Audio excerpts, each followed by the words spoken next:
Hi there. My name is Joe White, and you found a life in the arts. And our life in the arts this session is Hadiza Dockeray, who is who's on the screen in the lower hand. But before we get to talking with Hadiza, we're going to have our Masterwork Foundation Chief Executive Officer, Todd Whitley, talk briefly and tell you folks about Masterwork.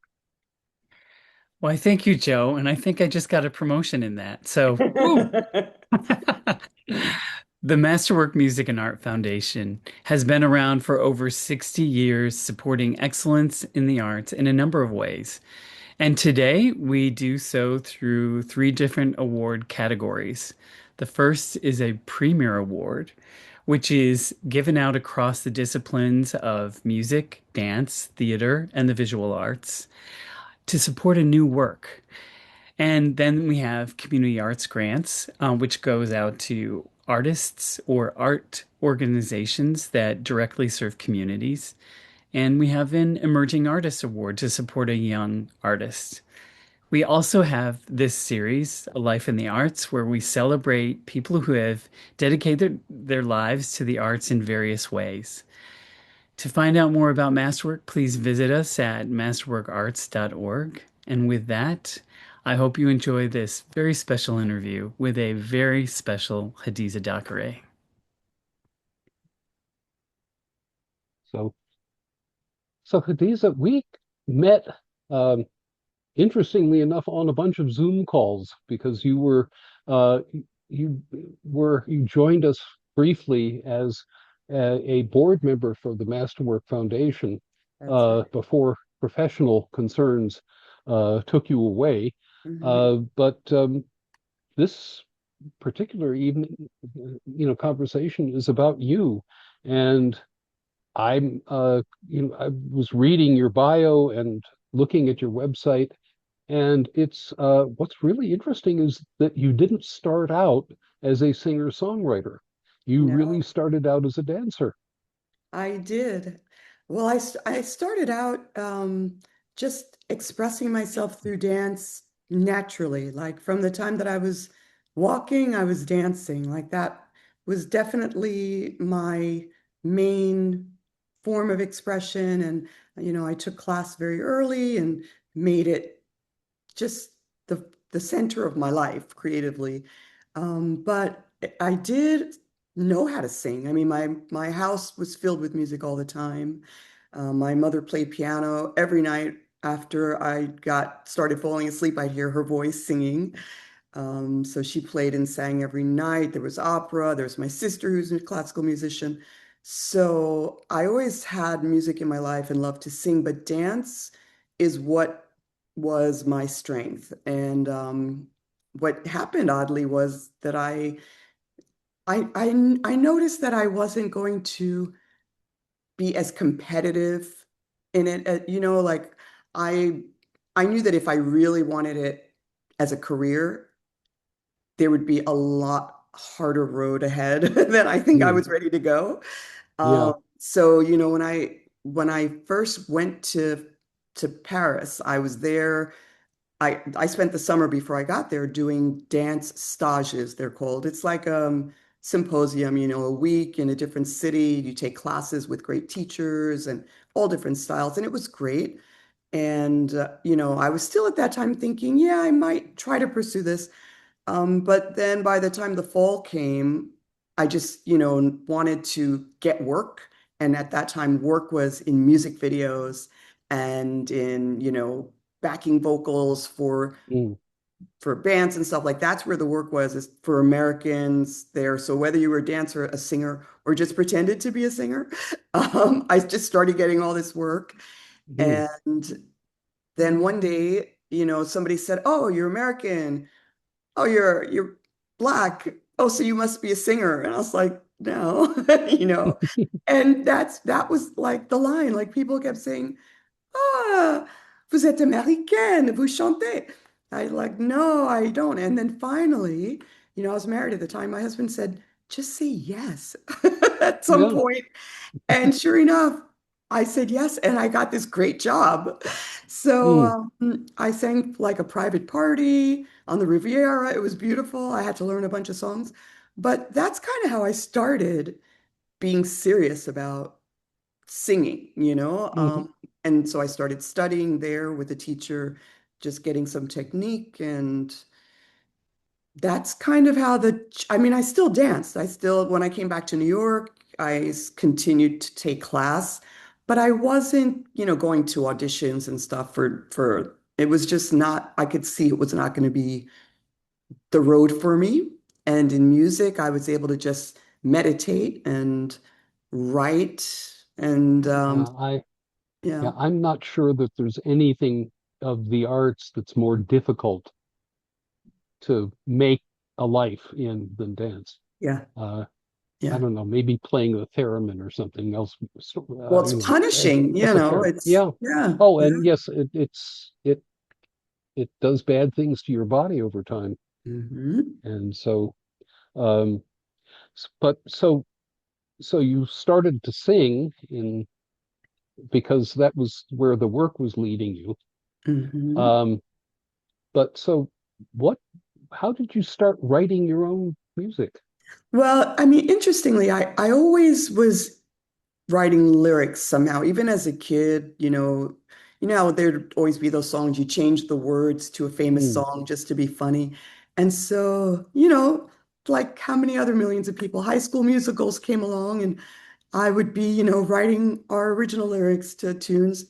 I think it was probably maybe in college where I just was, you know, trying to express myself. I'm listening to things that I hadn't listened to before because I had a roommate, like you're meeting people from all over the world. And I started hearing music that I hadn't heard before. And it just, I don't know, something clicked. Always had a journal. I always had a journal of words and poems. And one day I just tried to put it together with a song. And I had a friend who played guitar and he said, yeah, let's make a song together. And so that it just kind of started that way. And I found that it just came very natural to me. And it helped me express things more clearly, actually, than trying to express what was in my heart, you mm. know, Well, just, I was going to say there's more opportunity for literal, you know, expression of stuff as opposed to general expression of a mood or a feeling in a song because it uses words. yeah. So, but so you're now, I'm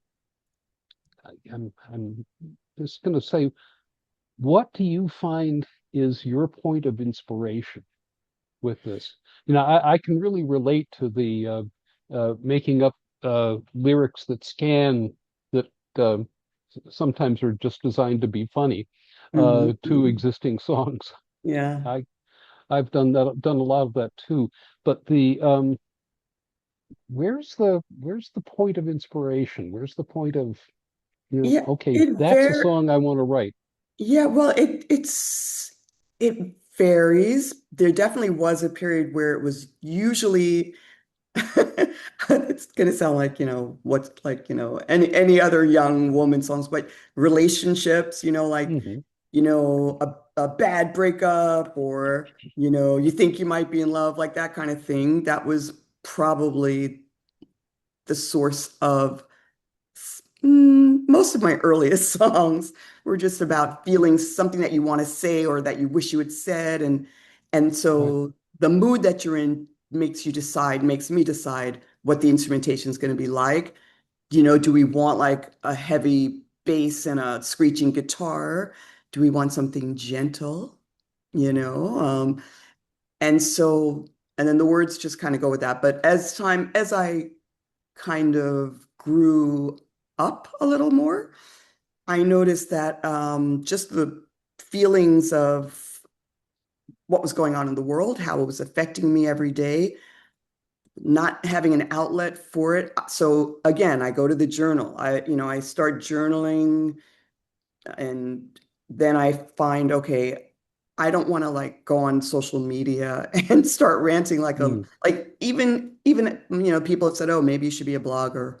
But that's not, it doesn't come out as, I don't know, concisely and I feel like you can send a message, I can send a message better in song or lyric than just by writing my opinion or, because I'm a very Mm, opinionated person. There's just that's really the truth. But I like this song that I really like the most, which you were hinting at earlier one of our chats, is a song that started just as journaling for, you know, months at a time. I was just every now and then I'd write something in there. And then one day I was working around the house and this melody came to me and it just kept going. The pattern just kept going, the same pattern. And then I stopped one day and I said, oh, I'm feeling like this is the melody that matches that feeling I had in those journal entries. mhm, And it was only then, and that was after like, I don't know, 4 months of mhm, writing notes and hearing that thing. I said, these two go together. And that became a song. And then that's the fun. That's where the fun begins for me, because then it's like the puzzle, the crafting it to fitting it together, how to make it build, you mhm. know. Anyway, does that And answer the question? yeah, and the no, I was going to say I don't think most blog posts have much melody. Uh, but the and we may actually get to a point where we've all had enough of that. Yes, I agree. And I maybe not. I mean, I free expression is wonderful, but uh, there's something about the artistic process which takes the expressed thought and then crafts it into something, which is a And whole different yes, thing. yes, and then you find at the end, like one of the things I'm finding, which is kind of one of the themes of the show that I'm doing right now, is that through the process of crafting it, whether to make something rhyme or to make the rhythm fit or whatever, to pull you end up finding lyrics that can be interpreted in a few different ways.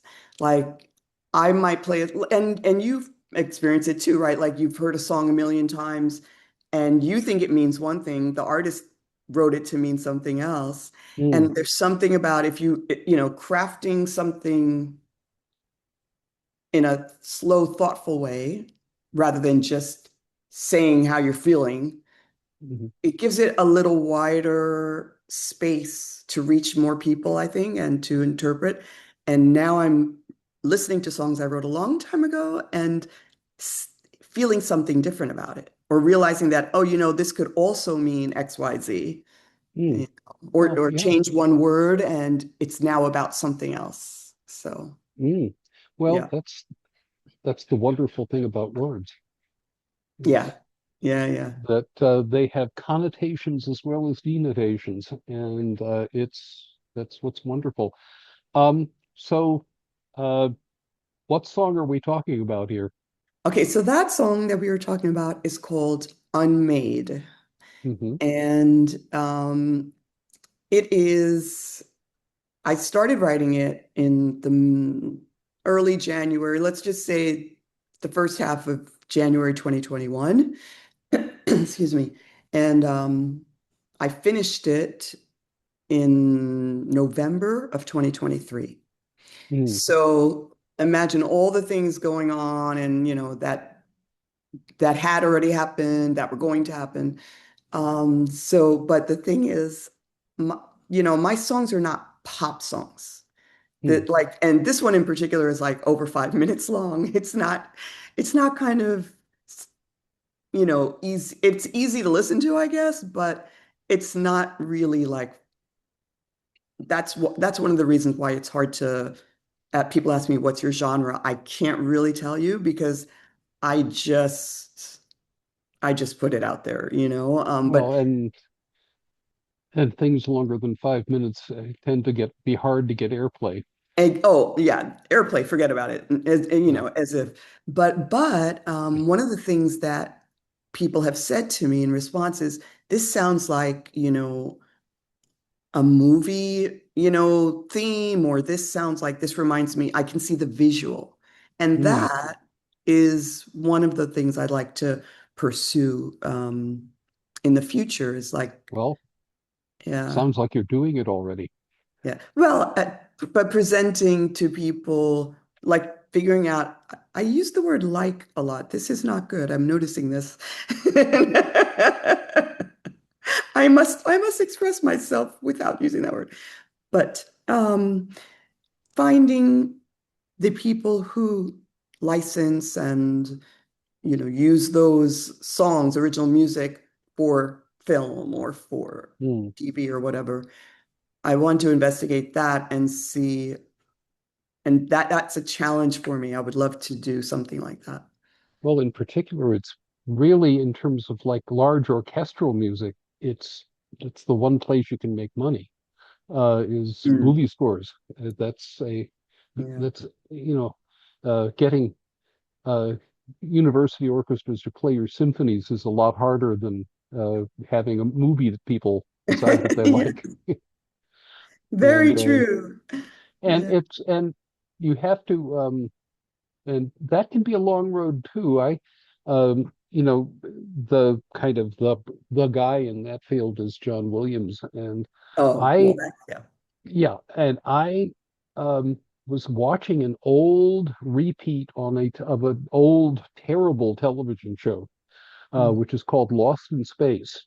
Oh my And goodness. I'm looking at the thing, and I'd always thought that, gee, the theme music for this is a whole lot better than the show. Yes, yes. And as the credits go by, the music is by Johnny Williams.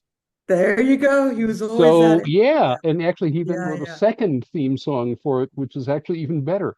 Yeah. But uh, so Well, to it's clarify, I I mhm, I would not be I would not be trying to compose a score. mhm. I'm more thinking about if a song maybe that I've already written can be used as in a scene. You Oh, know what I mean? if it speaks to that If moment, it yeah, speaks to that moment. But as far yeah, as I'm not trained that way yet. And that's yeah. another thing I'm gonna have a lot of more time on my hands now, so I'm Okay, going to. well, that's a good thing. Yes, it is. But in the immediate future, you're not going to have a whole lot of time on your hands because you have a concert coming up at the Laurie Beachman Theater, and the title is All Comes Back. It And is. Wednesday, July 29th, this is 2026 summer we're talking in, Mhm. and it's at 7 p.m. And we will put in the notes that you can look in comments. You will put where you can go to get tickets. But after Great. the 29th of July, uh, that will have aged out, but that's okay. Um, the and the other, so that's really exciting. And so, how did this show develop? Because it's the fact that it's got a title and it's not just, Hadiza singing. Funny Uh, you should ask, because I I had wanted to get on stage with my band again because it's been a few years, mhm, for Hadiza to perform her songs with singer. My good friend and producers of Boundless Theater, Tommaso Cartia, and David Parr, they said, well, these certain cabaret theaters, if you have a story, like a cabaret act, because I always would say, mm, well, I'm not really a cabaret act, but I'm right on the line. Like I do well, chat between the songs. So he said, well, what would you say if you were going to put your songs together? So that's what happened. All Comes Back is the title of a song. mhm, It is a song that I really love. It might be my other favorite song. It's probably my favorite song. mhm, It's been a while since I wrote it, but it comes from a moment in my life where everything was just suddenly shifting, and I was facing a lot of things that I wasn't ready to face, and just suddenly realized that I had the feeling that I was going to lose my artistic self, that I needed to just let go of it because of, time had passed. We all know how hard it is, especially if you want to eat and live in the city. Yes. And a lot Eat of and live people, anywhere, actually. thank you. Yeah, really. It's so true anywhere. So but there was something happening, family stuff. It was just a lot of stuff happening. And I was a little lost. And I thought, okay, I'm just going to have to just let it go and go this way. But I started feeling inside this real grief. So as was writing, I came around to saying, okay, this is all the sad part because all the verses are like how crappy my life is. And Hmm. then I said, but we must see something for tomorrow. And so the all comes back is, in the chorus. And I saw the sun setting on every joy I knew. Life and time offered one blessing that it all comes back to you. It was really then a prayer. It was like a hope. And I just kept it in my journal and faced the ugly years. And, but within a couple of years, I was like, I think I'll be all right. And I realized that, we talk about karma and we talk about faith. So Hmm. karma is what you put out, it's going to come back to you. And some people don't believe in that or whatever. I happen to. It's kind of the same as do unto others. Hmm. But it's a general rule of living with other humans. So I just, no matter how unhappy I was with what I had to deal with, just tried to be kind and tried to whatever. And also to believe that even a 5-year pause in my artistic life wasn't going to mean the end of it. It was hard to believe at the time, though. And Hmm. that it's funny now because that was so many years ago, but at the time, I really thought that was it. Hmm. Um, Especially because the business, I was working in the music business at the time, in fact, and all you see is, oh yeah, if you're over 25, why are you even here? You Right. know? So, it just became eventually it started as a prayer and a hope, and then it just became like something I believed, an article of faith, like, oh Hmm. yeah, it's true. And in this show, all of the people involved, from Todd to, Tommaso to the whole team of people who are kind of supporting, helping, or just being a part of it were there way back as well, or from the moment we met, kept me faithful Hmm. because there's many reasons not to be faithful. So I just feel like it's been a good journey, and I'm not 25, but I'm gonna share it anyway. That's very good. That's the nature of the beast. Yeah. And now there's a story about Madeleine L'Engle, the author, uh, Mhm. who's got pigeonholed pretty much as a young person's book writer. Mhm. And she wrote a novel and she submitted it and she collected, I want to say, 42 rejection slips. Oh, yeah. And um, her immediate feeling is, well, I'm not a writer. I'm obviously not. And then it occurred to her that the only thing she could think to do about that is to go write about it. See. And of course, then somebody did say yes to that book, and it's called A Wrinkle in Time. Ah, And a magic book. So, the rest um, is history, as they say. yes, yep. Um, so anyway, after, so you've got this concert coming up. What's next? So what's next is a pause.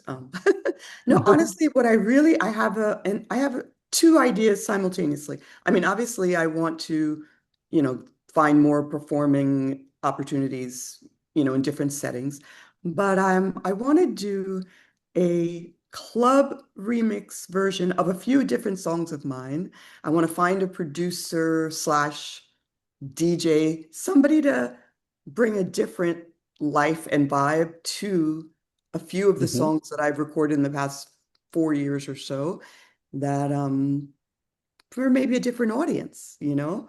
Um, and also I would like to write, I find a collaborator to write something where I'm interpreting someone else's new words or, Okay. but to, craft something where I'm not the boss. Like, or like you know what I mean? Like just Yes, I do. participate. I Yeah. I I I fear that is that's an illusion because that I've thought that a number of times, and it turns out that I was the only one who was going to go figure out how to do that. There you And go. yeah, Oh, so oh well. okay, I and you sometimes have to just give up, and uh if the art or the world has decided that you're going to do that, wriggling on the hook is not all that productive. You Right. really might as well Well, just go ahead and yeah, do it. of course. Well, I think more in this, I meant it more in the sense of as a performer, right? As when I go Oh, into the studio, mhm, excuse me, I have a great music director, David Pearl, great band. mhm, They're so incredible. But an other overseer, the producer, somebody mhm. with an alternate ear or take or to And with an challenge me, overview. to challenge Eh, me yeah. more. Yeah, to Mhm. challenge me. And again, to put a spin on it that I wouldn't have asked for or wouldn't have thought of. I mean, not that the band doesn't already do that, but I'm just talking like out of my genre, out of my comfort zone, because it would be a nice, fun discovery. On your website, which we will have in the notes, we'll have how to get there.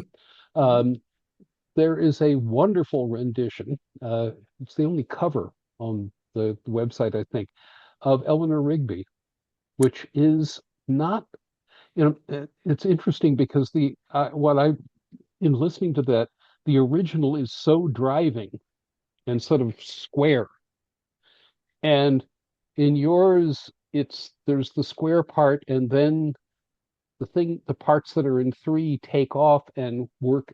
And I thought it was just fascinating and added You don't some. know how thrilled I am that you noted that because that was the one and only time that I was asked to, you know, arrange a song, right? And, Mhm. a cover tune, specifically in my own style and this goes back to the Boundless Theater guys, for a production of a play called Eleanor Rigby is Waiting by David Okay. James Parr.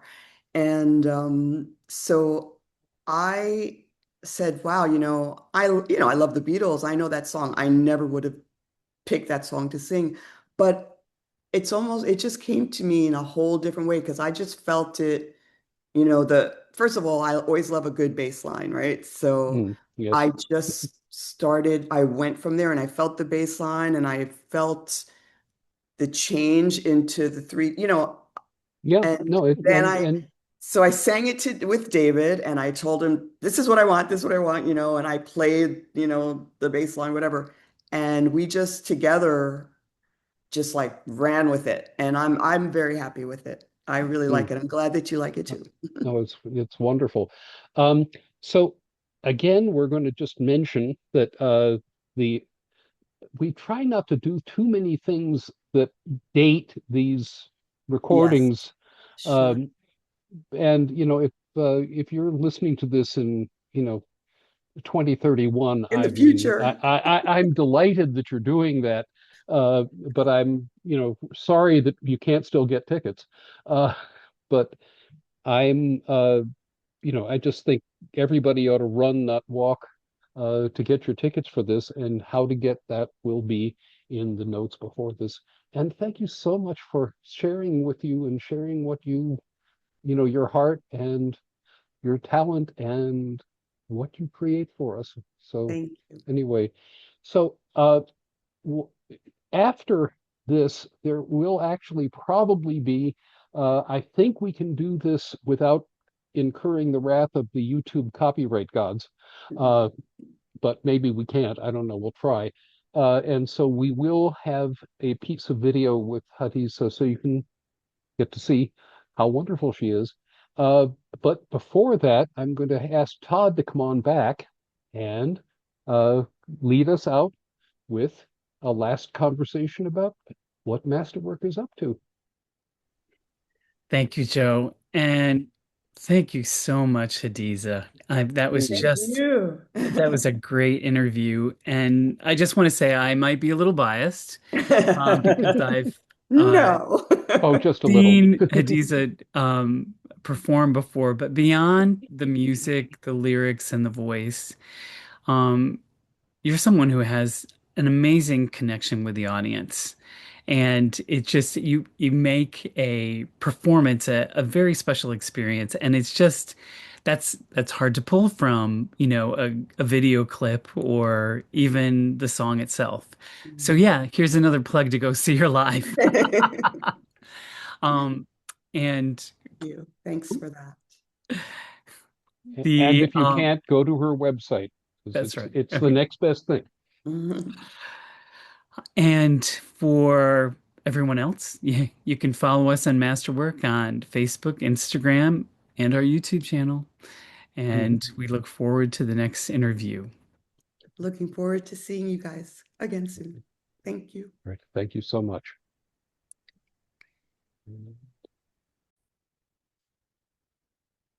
And Hadiza has shared with us one of her wonderful songs.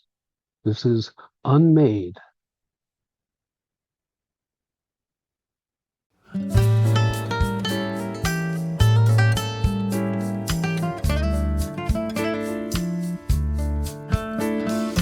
Question every word and deed.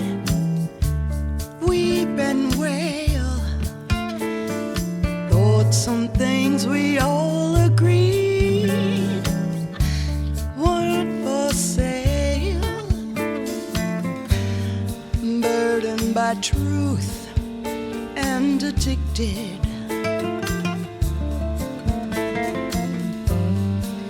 Nursing wounds self-inflicted. Gone too numb to feel afraid. As I move through this world unmade, sold us on a dream that won't come true. Thought we saw a beam of hope shine through. Thrones of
we're all complicit.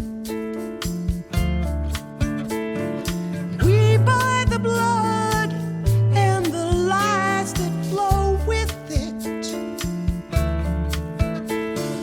Taught to care about the pain of song.